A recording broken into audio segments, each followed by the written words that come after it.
It's my pleasure to welcome all of you here for this memorial lecture, Savitribai Phule Memorial Lecture.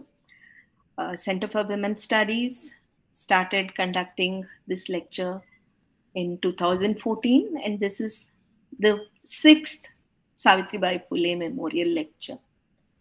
We all know about Savitribai Phule, but still, it is always a pleasure to remember Savitribai Phule once again. Give me a minute, please. I have to admit people as well. Yeah. A very happy new year to all of you, and a very thoughtful, transformative, and progressive Teachers' Day to all of you. It is not just literacy but education, and thoughtful education was what Savitribai Phule has taught us, particularly against the backdrop of national education policy and our concern to build a bridge between academia and society. It becomes very, very relevant for us to celebrate Savitribai Phule's birthday on January 3rd as Teachers' Day. An educationist, champion of social transformation, and champion of women's rights who worked for women's education and the development and particularly education of marginalized communities, I think it is only befitting, particularly a Center for Women's Studies, to think about her as frequently as possible. Savitribai Phule and Jyotirao established an education society that opened more schools for girls and women from all classes in surrounding villages, as you are aware. She became the first woman teacher in India and opened a school for girls along with Jyotirao Phule. She went on to establish shelters for destitute women, widows, child brides cast aside by their families, and played a crucial role in grooming Jyotirao Phule's pioneering institution, Satyashodhak Samaj, that fought for equality of all classes and elimination of discrimination. She was declared to be the best teacher in the state by the British government, and her services were recognized later as well. She will remain an inspiration for all of us forever. The way she took education and her zeal for education for everybody forward, she will always remain an inspiration. To give you an idea about the series of lectures that we have conducted over the past few years. When we started Savitribai Phule Memorial Lecture in 2014, Professor S. Anandi from Madras Institute of Development Studies, Chennai, she gave a lecture on caste development and Dalit women's activism, rethinking the right discourse. In 2015, Professor Meera Velayudhan, who has been an active office bearer in IAWS, Indian Association for Women's Studies, and a very well-known scholar, spoke on contemporary Dalit women's movement, discourse, and practice. In 2016, Flavia Agnes, a very well-known lawyer and activist, spoke on transforming rape victims into survivors. In 2017, Dr. Rekha Raj, a Dalit and feminist thinker, social activist, and writer, Dr. Rekha Raj, spoke on reinventing the political as a Dalit feminist in Kerala public sphere. In 2018, V. Geeta, a scholar, translator, and activist, spoke on knowledge, teachers, and students, drawing from anti-caste practices. Before I request Professor Manimekalai to conduct the proceedings, and before I introduce Professor Manimekalai, may I request our Vice Chancellor, Professor B.J. Rao, to say a few words. And once again, thank you so much, sir, for joining us, though you have a prior engagement. Sir, please. Thank you very much, madam. Thank you all on this very auspicious day.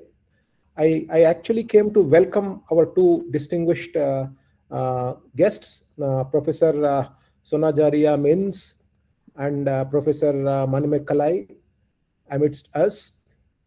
3rd January is a very, very important day for us because we saw we saw Savitribai Phule and Jyotirao Phule in our system. These were original minds. These minds came to us 191 years ago. You can imagine that they were so original so long ago. It looks almost an impossibility these days. Such a rarity that they were so far ahead of times in almost all their thoughts. Social thinking, education, women's rights, equality, caste acidism, all kinds of social evils they thought about far ahead of most of us. So this is a rare happening in India, and therefore this rare happening has to be celebrated. And I welcome our distinguished visitors again, and I welcome our participants for this wonderful seminar. I'm going to catch up with this seminar as a recording later. I have to sign off after a few minutes, but I will stick on for some time and listen to our distinguished lectures beginning part. Thank you very much. All the best. Thank you, sir. Thank you very much. Let me quickly introduce Professor Manimekalai.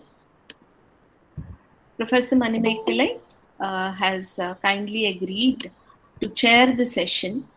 Dr. N. Manimekalai is Director and Head Department of Women's Studies, Bharathidasan University, Tiruchirappalli, a distinguished scholar, again an active office bearer of Indian Association for Women's Studies, who has contributed a lot with her activism, with her studies, with her teaching and supervision to women's studies. There is a very, very distinguished scholar. She has a PhD in economics from Bharathidasan University, and her specialization, her areas of specialization are industrial economics, gender and management, entrepreneurship, gender economics, women health and hygiene, women capacity building, microfinance, etc. She is associated with corporate life as well, with many associations where women are actively engaged. Her work is not just confined to teaching in the classroom or supervising research, but it is also closely linked, closely interconnected with society, development, empowerment of women in different fields. And she has worked with cross sections of women, whether it is entrepreneurship or employment, health, skill enhancement, evaluation studies of government programs, adolescent health issues, life skills for adolescents, various other issues, social and cultural issues that she has worked Sunita, I think that will do. Thank you very much. I'm going to stop, Manimekalai. I'm not going to extend it further. So I request Professor Manimekalai to chair the session and also to introduce the speaker, Professor Sona Jharia Mins, Vice Chancellor, Sidhu Kanu Murmu University, Dumka, Jharkhand, for kindly agreeing to deliver the Savitribai Phule Memorial Lecture today. Professor Manimekalai, please. Thank you. Thank you very much, Professor Sunita. At the outset, I thank University of Hyderabad Center for Women's Studies for making this happen on this day and for the 6th consecutive years, in spite of the issues of Corona and other issues. And I appreciate for the continuously organizing this program. And particularly, I'm happy that we have now a very distinguished scholar to talk about or deliver the memorial lecture. I'm happy to introduce Professor Sona Jharia Mins, Vice Chancellor, Sidhu Kanu University, Dumka, Jharkhand. Very, very dear place for us, Madam, as far as Indian Association for Women's Studies is concerned. I think people from Indian Association for Women's Studies must be interacting with you there in Jharkhand. And we used to visit Jharkhand for our project. And that way we are very happy and could be here also in the University of Hyderabad. You have been invited, and we will also be having you soon here in Bharathidasan University. Recently, we had 16 days activism since November 25th, the International Day for Elimination of Violence Against Women, till Human Rights Day with the University of Hyderabad also, and different 15 other universities across the country. And so that way, women studies departments and centers are collaborating each other and doing the program, and it will continue in the years to come also. And I'm happy, before leaving the floor for Professor Sonaj Ria to start, let me have a pleasure of inviting and introducing her.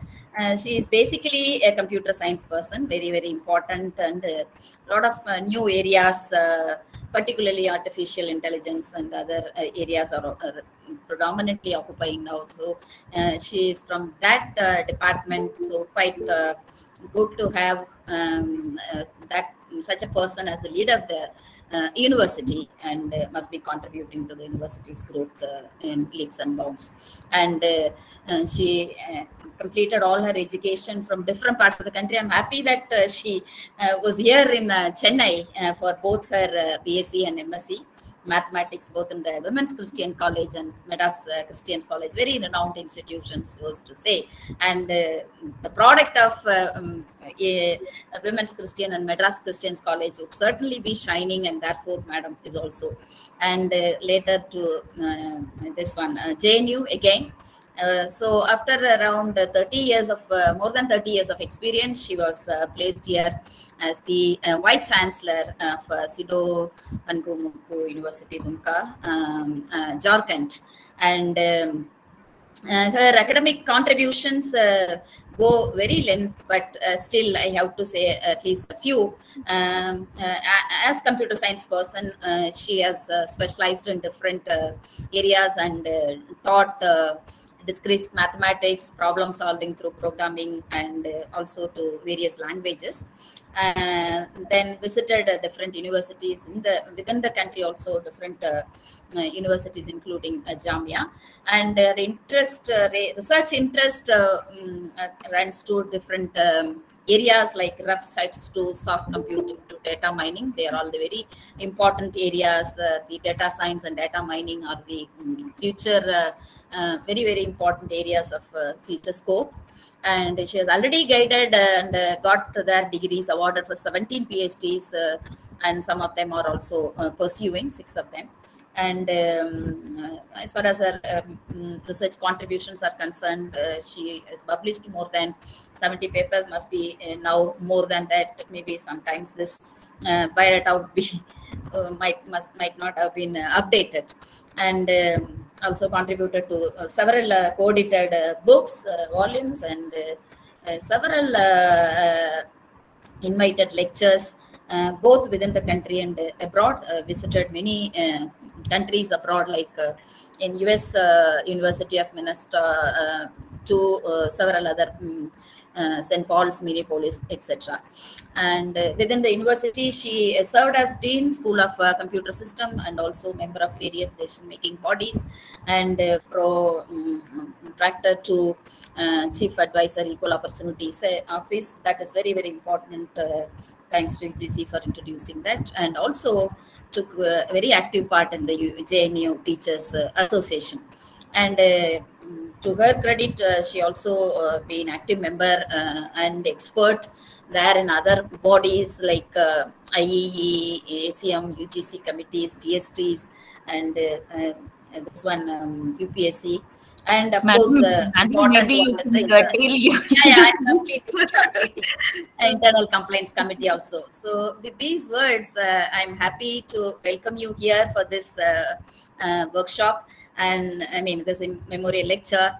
And we also had in Bharathidasan University in the morning, just also this is a coincidence that in Tamil Nadu we have a great leader, Velu Nachiyar, freedom fighter whose birthday also falls on the same day. So immediately after this program, we are also going to have that memorial lecture at 3 p.m. So I just told Professor Sunita also the same. So at this, as far as the theme of this today's lecture is concerned, this memorial lecture on Savitribai Phule, she should be called as the mother of the Indian feminism. And way back, some 190 years back, she had contributed to the emergence of feminist thought, particularly to women's education. So she should be also called as mother of women's education. But the history hasn't recognized her contributions. Her birthday should have been declared as the Teachers' Day, but unfortunately it was not. And particularly in the context of feminist theories, we are talking about intersectional feminism. So her contributions would certainly be falling under the category of intersectional feminism, where women belonging to the oppressed communities, how they also faced triple disadvantage of sufferings due to patriarchy, the casteism, and also the capitalism. So all these put together in those days when women's education was put into question and only a few women in the upper caste could reach the school, she was so courageous to face all the odds and struggles to impart education by initiating schools. And that will be the point of discussion that our resource person or the guest will be speaking. And so with that note, I once again thank Hyderabad University for making this happen for the years together, and also inviting our chief guest to start her presentation. Over to you, ma'am. Thank you.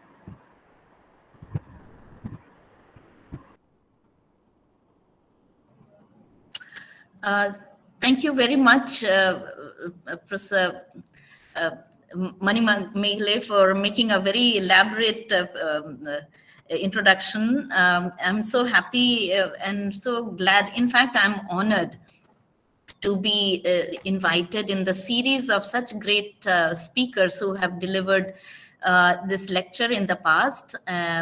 I sort of with the introduction and as being introduced as a computer science person, I feel I'm the least fit person to be addressing the gathering this afternoon, or to be speaking on such an auspicious occasion of the birth anniversary of the mother of modern education in India, Savitribai Phule. Since morning, we've been exchanging greetings with other like-minded people, groups, men and women who consider her as the mother of modern education in India. Yes, ma'am, I'm there. I have asked him to join the classes, but he has some issues at his home. His mother has detected with cancer. Sorry, so Solanki, he is a bit nervous. Please mute yourself. Solanki, yeah. Sorry. Yeah, I'm so grateful to the Women's Studies Center for Women's Studies HCU, the School of Social Sciences HCU, for inviting me, having invited me for this very prestigious lecture series. I recognize the presence and the welcome note of my colleague, the Vice Chancellor, Professor B.J. Rao, who also, whom we heard a few minutes ago. As I was mentioning, I feel I'm the least fit person to be addressing and delivering this very prestigious lecture series, the annual Savitribai Phule lectures, which is consistently organized by the Women's Studies Center at CU. Just to help me keep focused, I would like to use my slides. I would like to keep my camera off, also video camera off, so that I save on bandwidth. I'm in a place where we don't have much well-developed infrastructure. So for these reasons, I would like you to permit me to keep my camera off and share my slides so that my thoughts are focused. Thank you very much.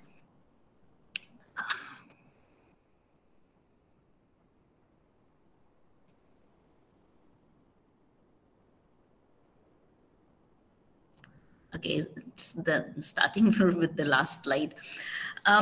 Yeah, as I was mentioning, that I'm really honored to be invited to deliver this annual lecture, and the title is seems to me a more emotional one than one with authority, a person who may have been a social scientist or even, you know, activists like Professor Mani Megale.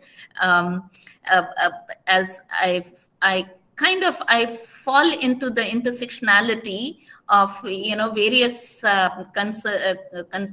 concerns or areas of concerns, and therefore I seem to have, you know, got least of most of these areas.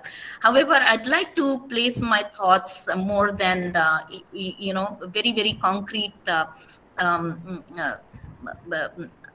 things to say, to be presented.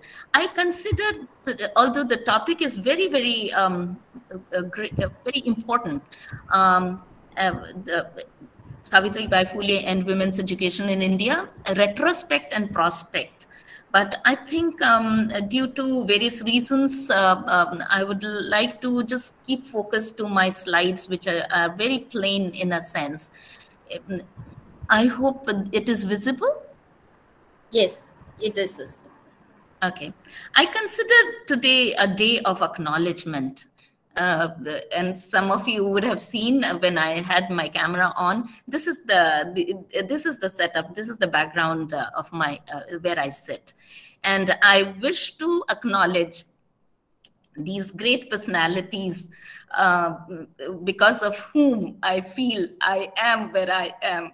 So the top picture is that of Sidhu and Kanu, two brothers who led the uprising in 1855 against the British, and they were hung to death.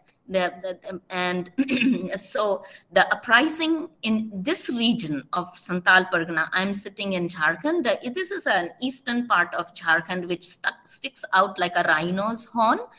And, you know, those days it was Bengal presidency. So the entire region extended to also what is presently in Bangladesh, as well as extended up to certain portions of Nepal. And their uprising was so great. I mean, you know, there were 10,000 people who had participated in this uprising way back in June 1855. So that's the kind of heritage I have. I come from this region of Jharkhand. My father's village falls on the border of present Chhattisgarh and Jharkhand. So I come from one of the tribes in this region, and therefore I feel days such as these help us to gather ourselves in order to see what we have inherited, and whether we can acknowledge, we have words of acknowledgement for people who have been here before us.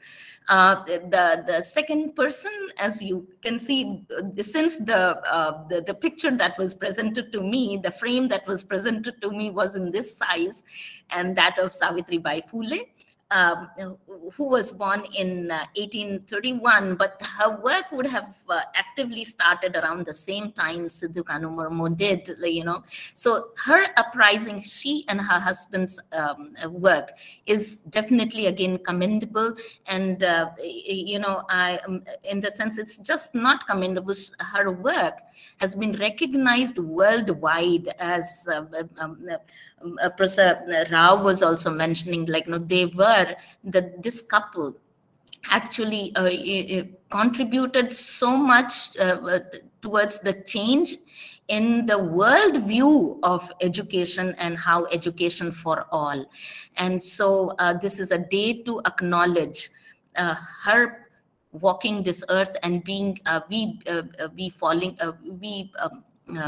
inheriting the legacy that she and her husband have left. And of course, Dr. B.R. Ambedkar, because of whom we have the kind of constitution today, which gives actually in theory, and therefore helps us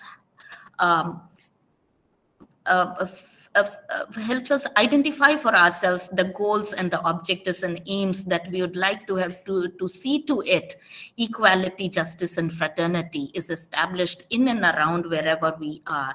So yeah, I have been trying to look for the quotes related to Savitribai Phule, and I was desperately looking for some of her writing. But I think this was a good way to begin. And while I greeted my friends this morning, you owe her, but do you know her? And I think sometimes we keep talking amongst ourselves, and especially when I say ourselves, then, the women, and especially the women educators or feminists or women activists who try to champion the cause of women and equality, gender justice, and etc.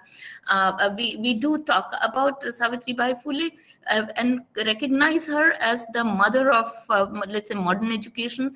But I think I would like to make a statement here that Jyotirao Phule, because of his experience of the education and modern education, he actually managed to impregnate Savitribai Phule with the kind of transformation that he envisaged and he envisioned was possible.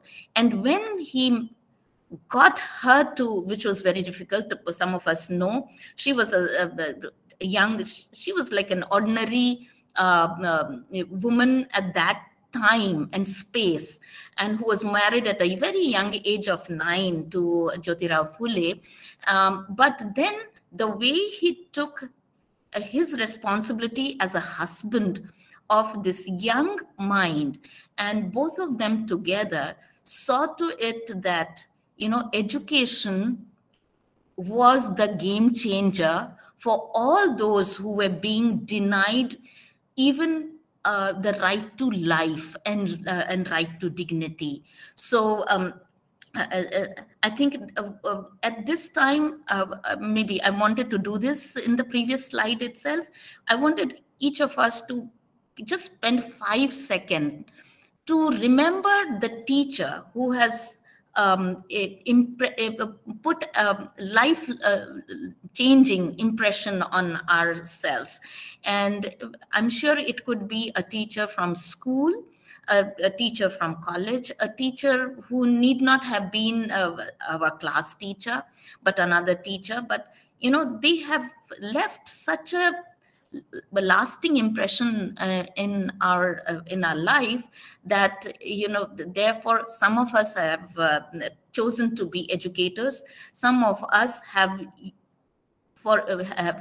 received education so that there has been this kind of transformation in not only our lives, but then the course of the society in and around us. So can we just take 5 seconds to remember the teacher who made a difference, a world of a difference in our lives?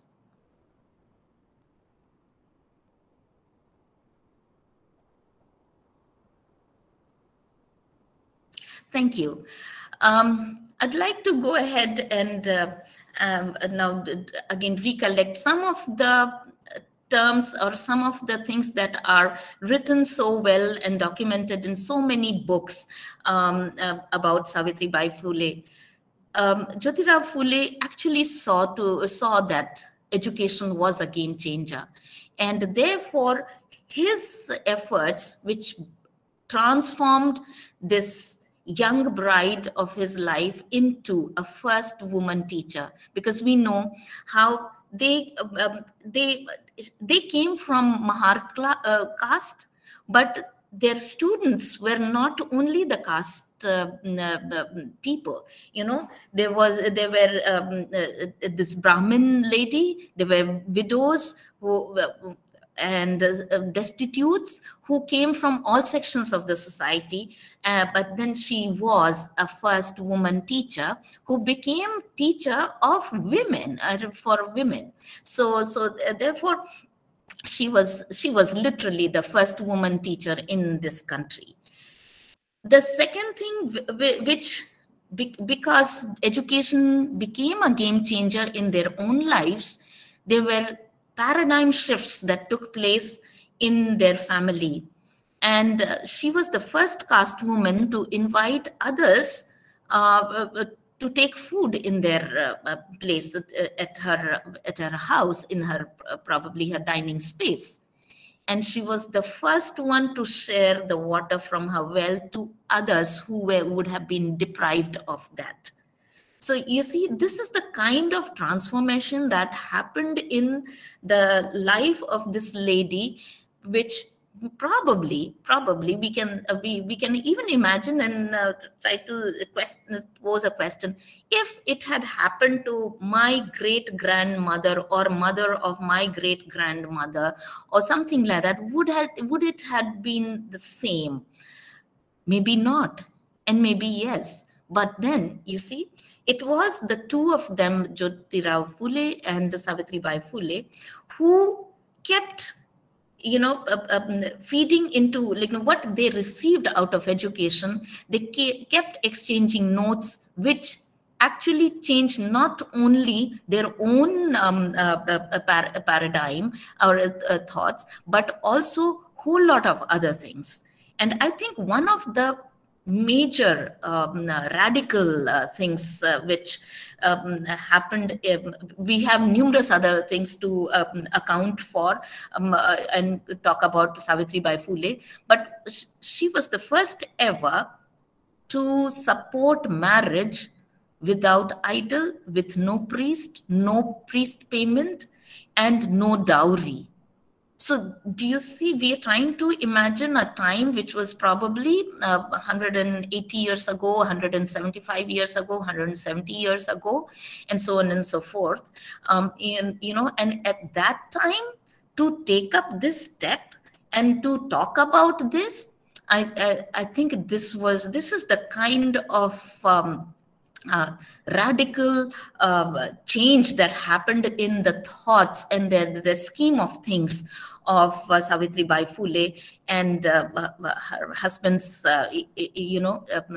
association with others. And, just today when we were exchanging notes, one of my friends sent a message saying, when they could open 18 schools, given the kind of environment it was, now we keep, I think it's a human nature that we keep, complaining, and it's so easy to complain about the things we don't have or the way things have changed and not changed for the good. But if they could, this couple with with another friend of theirs, they could open 18 schools, mostly for women, at that time and space. I think we have so much more, and there is so much more that should be done by us at present times. So, the slogan which is attached with her pictures we see on the internet, awake, arise, and educate. Now, this actually can smash the traditions, and that is what is liberation. And therefore, you see, I think if education, and as Professor Mani Meghale was rightly mentioning earlier, or probably Professor Sunita, saying literacy is one thing, but education is another.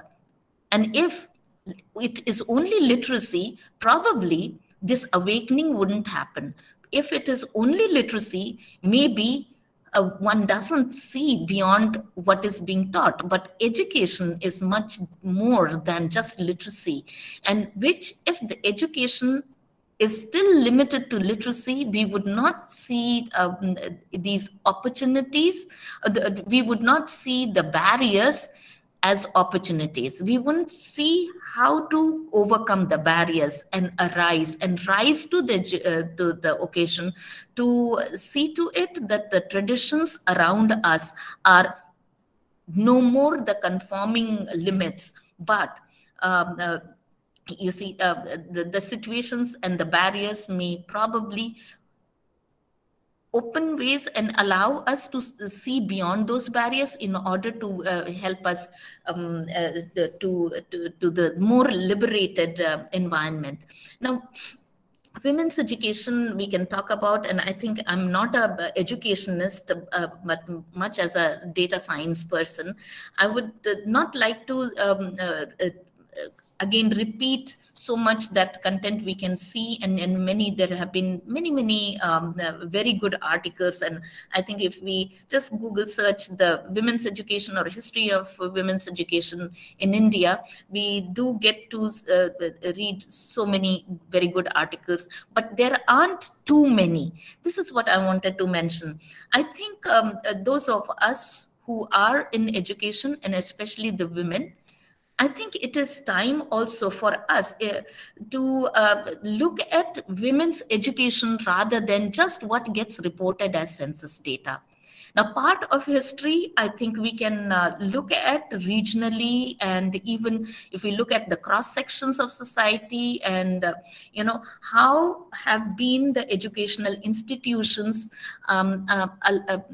extended their corridors to women.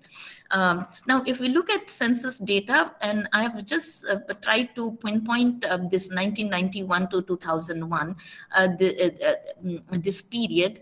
Otherwise, you see, all the literature would talk about what was the literacy rate at the time of independence, and what is the literacy rate at the moment now, or in the latest census data that would be to 2011. But then you see, most of the articles would also try to point out this period of 10 years, 1991 to 2001, when there was actually a remarkable improvement that happened. It was in the women's education. I think there was an increase by 14.87 or 78% increase in women's literacy, not education, women's literacy. And this was much higher than the increase in the men's literacy.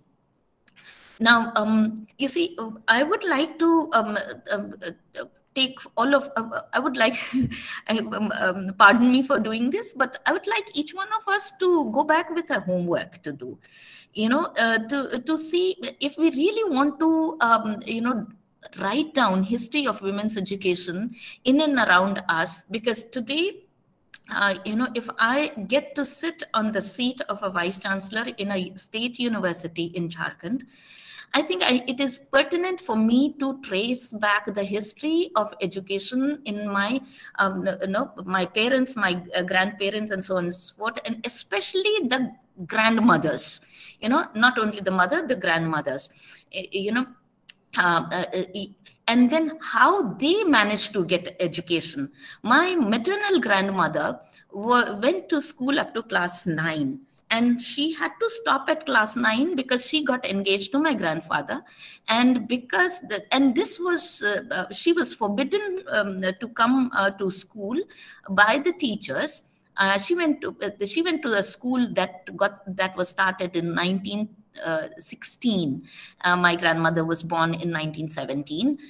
So she got in Ranchi, and so she was able to go to the school, but she was forbidden from attending school the moment she got engaged, because the teachers thought, she would influence the other students, and they would also like to get married. Well, so that's the education my grandmother had.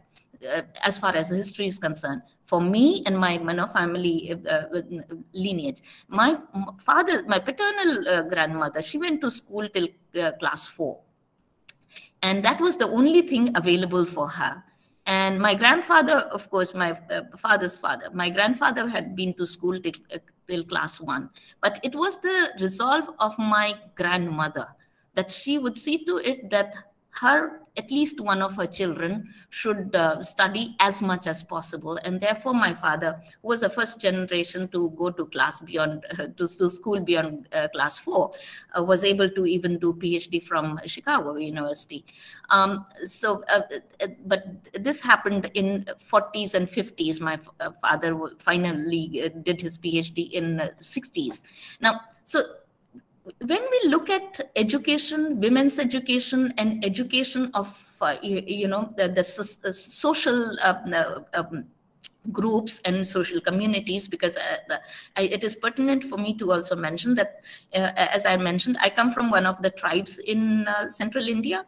So the availability of education, or rather the way the education policies were implemented, they need to be studied while we consider the history of women's education or history of education in India, and its history of modern education in India. And just the tables of literacy and presenting it as statistics, that's not really going to bring out why we have the outcome today the way it is. How many generations does it take for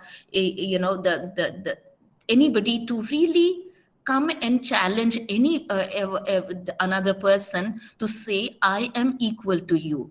See, I look at education and women's education from this point of view, because I want to place on record my paternal grandmother's resolve that her children be educated, and at least one of her children, she had 5, and of the 5, 2 of her daughters just couldn't go to school beyond class 5 because that was the village school close by, and she tried to educate all her sons. My father happened to be the only one who took to higher education. So when we want to assess the situation of society and the impact of education, I think we need to parallelly look at the women's education of people who have been achievers, men and women both.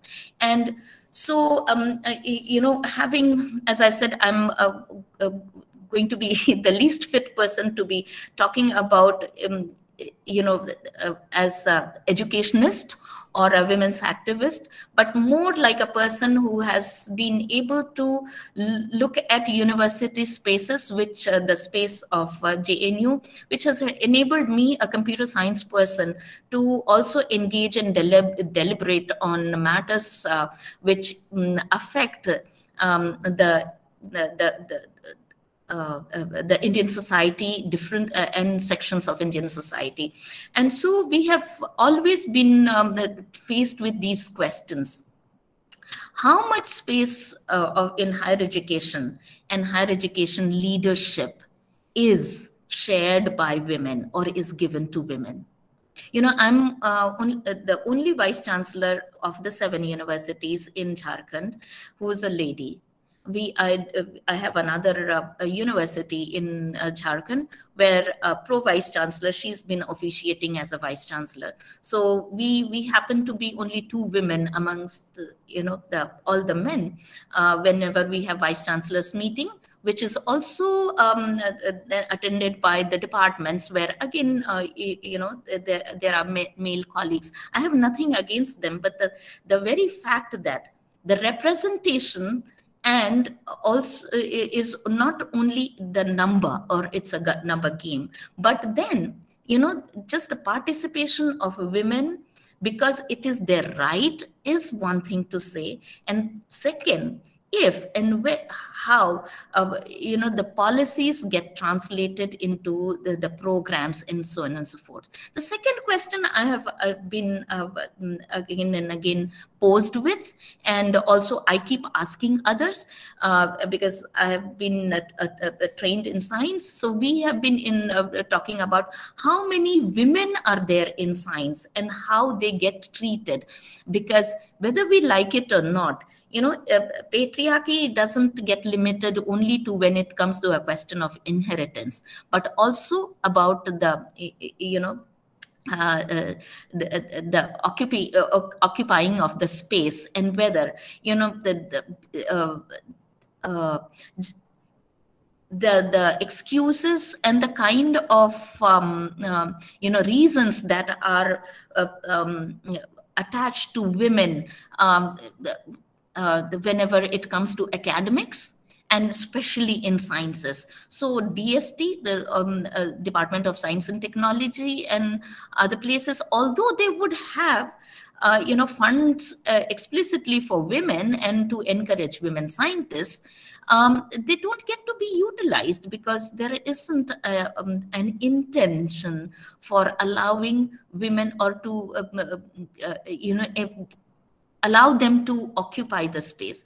I think this question of 33% in parliament, that's been going on and on and on and on, and we still wonder when this is going to be finally implemented in letter and spirit, even if we talk about it. So we have seen, and our generation has been a kind of generation which has seen how the political space is also, although women are allowed to come in, but how much of say or how much of decision-making freedom and authority is in their hands.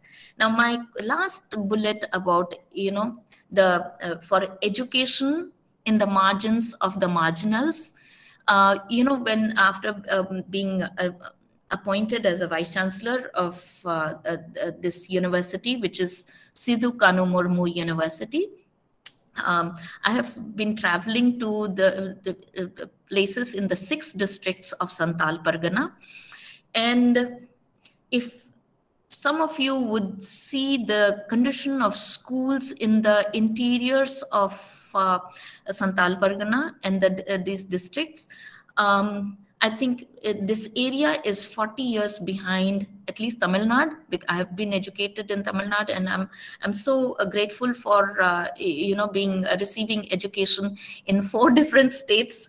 Though Jharkhand has been the state of my domicile, but I was my PUC was in Bangalore, so Karnataka, and then Tamil Nadu has actually helped me shape up to be the profession I've taken up, and JNU has enabled me to explore and talk, express myself beyond my my professional degree. But these margins, whether the margins are increasingly getting pushed to the outer limits, and intentionally or unintentionally, these are the questions I'm trying to pose in the university here, the researchers, the social scientists, and even others, the scientists. I would like to pose one data before you all. In 2020, although it was a COVID period, over 27,000 students took admission in my university in undergrad programs of we have 33 colleges. Of the 27,000 or more, little over 27,000, not even 4,000 students took admission in the BSc, okay? And not even 1,000 students took admission in BCom. And you see, the fact is that at +2 level, neither commerce nor science is taught in the schools or the junior college in these 6 districts. And so it's not that the students love social science or humanities, but because the margins are getting pushed more and more towards the interiors, and there are the marginals, which are still 40 years behind some of the states which have made a lot of progress in this country. And so I think I don't have very, very concrete things to mention probably before my term ends here. With some of the survey and researchers, we'll be able to talk many things about it. But I think I would like to close not in despair, but with this positive note that this is again a quote that has been that you would see with Savitribai Phule's photographs in the internet. We shall overcome, and success will be ours in future. The future belongs to us, and I think this is the determination I want to instill in students and at least the young teachers in this university. This is some of you may not be able to read Hindi. It is written Sidhu Kanu Vishwavidyalaya Dumka. Dumka is the place, Vishwavidyalaya is the university, and this is the gate of my university. I wish it was not COVID and the kind of situation we are right now today faced with, which seems that all the state governments are trying to be safe than sorry strategy. They're trying to adopt so that, we have a safer tomorrow, and rather than jumping into, the danger zone. So with these words, I'd like to conclude, and I would like to thank everyone for listening to me. And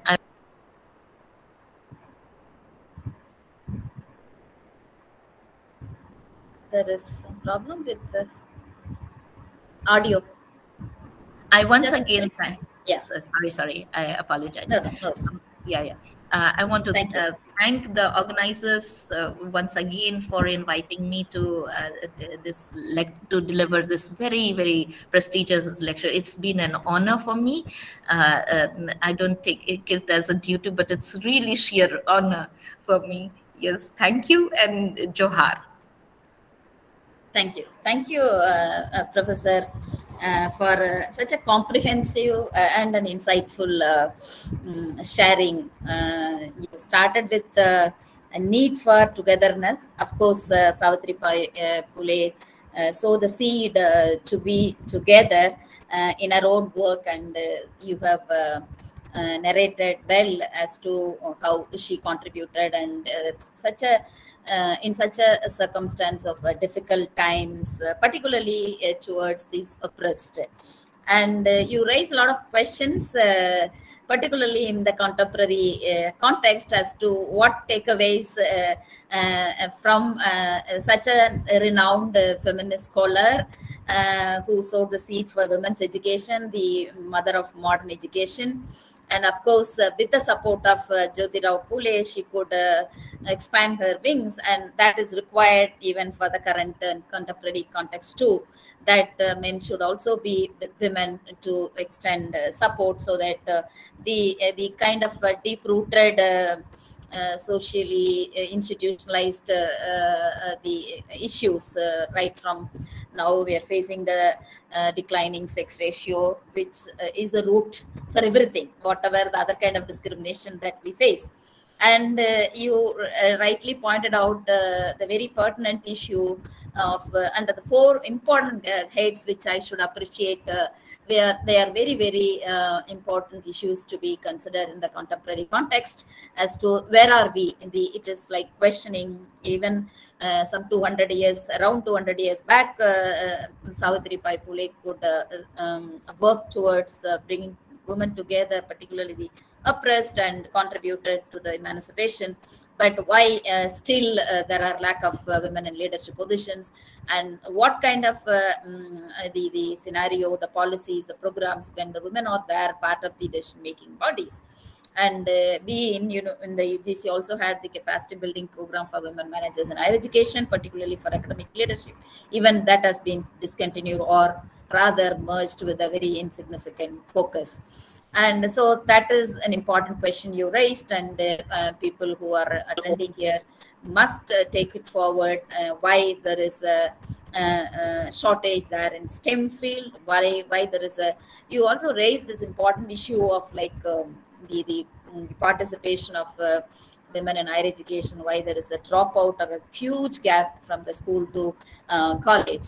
And even I add another dimension to that, like though in Tamil Nadu I should underline that the higher education participation of women is huge, but still the where are they going? That is an important question to be raised. Like you have some 50, almost close to 50% participation of women in higher education, but what happens after their completion of degree? That is the important question to be addressed. So followed by that, the leadership or the participation in higher education in other states, of course, is very, very, I mean, to be improved, and it is very dark.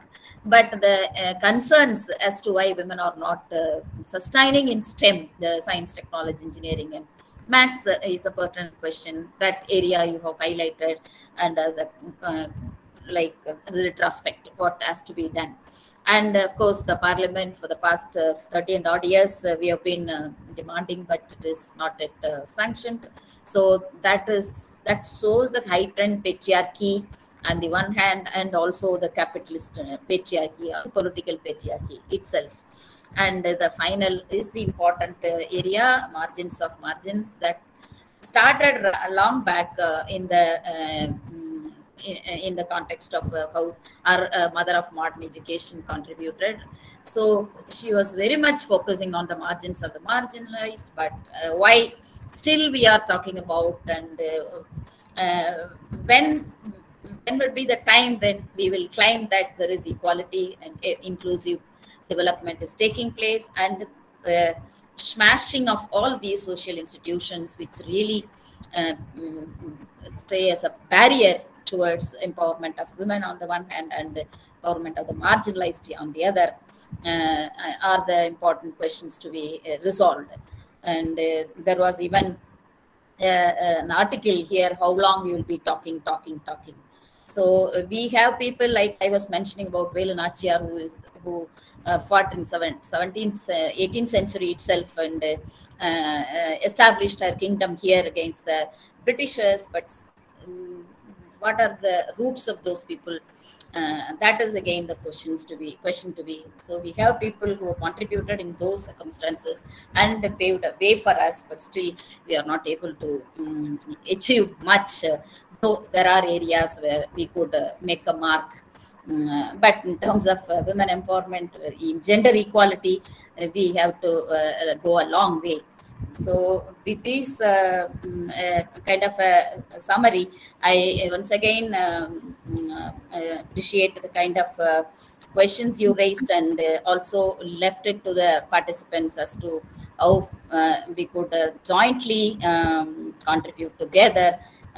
Particularly, I should bring that under the intersectional feminism context, where we cannot just deal with gender in isolation, but go and work with the other kind of inequalities that is prevailing in the society, so that the entire society will be enjoying the benefits of development on the one hand and inclusive on the other.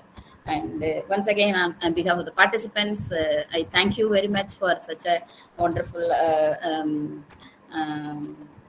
discourse, and also accepting the invitation to be here. Thank you, Professor, again, and over to Professor Sunita. Thank you. Professor Sonajharya Mins and Professor Manimekkale. Thank you so much to both of you for raising such insightful questions, and also for making us think about our spaces, our places, our status, our histories, and the need to reclaim some of these spaces as well. Professor Sonajharya, when you asked us to think about our teachers, yes, I think most of us did think about our teachers who made like such an indelible impression on our minds and inspired us, not just by teaching a textbook in class, but also with the ideas that they brought into the classroom, that inspired us, haunted us sometimes to rethink, to question, to unlearn, and to relearn many things.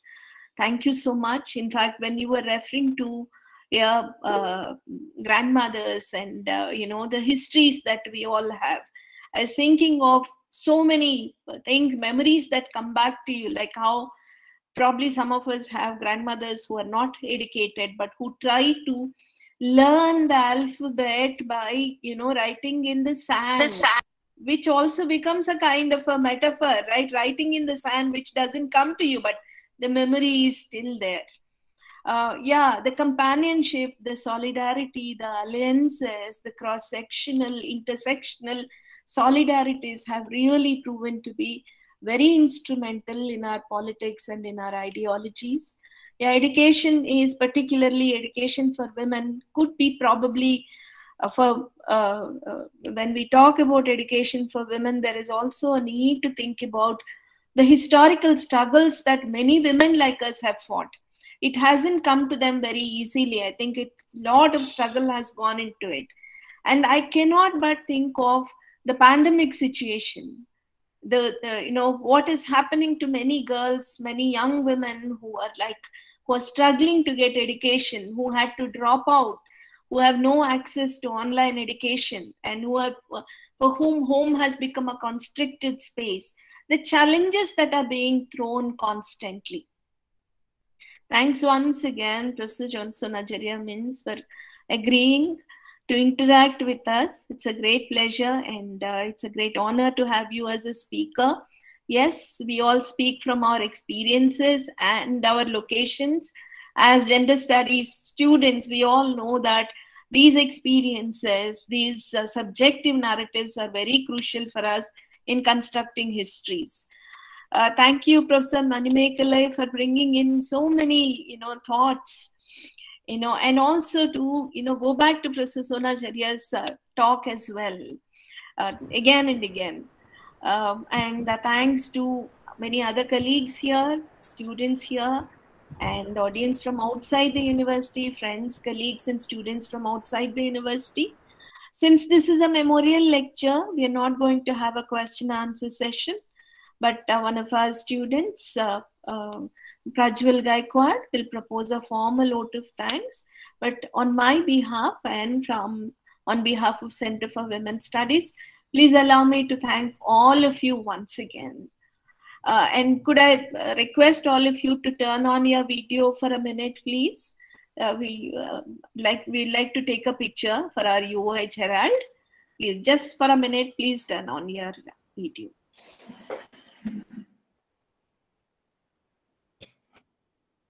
I think still many are not on camera.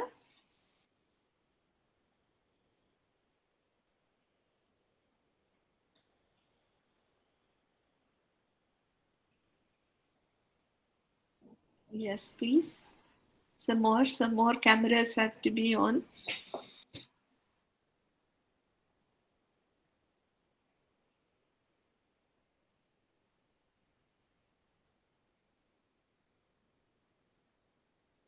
Yes. Thank you. Thank you so much. One more probably. Yes. Thank you. Prajwal, please. Thank you, ma'am. First of all, I would like to greet you all on the 191st birth anniversary of Savitribai Phule. Like in pandemic, where we have been seeing that there have been a series of increase in domestic violence on women, and most of the brunt of this pandemic was shared by the Dalit and Adivasis of this country. The appointment of Madam as a Vice Chancellor in the university named after the great freedom fighters Sidhu and Kanu came as a huge sense of cheer and joy to all of us coming from marginalized community. And as Madam concluded that the future belongs to us, and this is the hope and this is the determination that yes, the future belongs to us.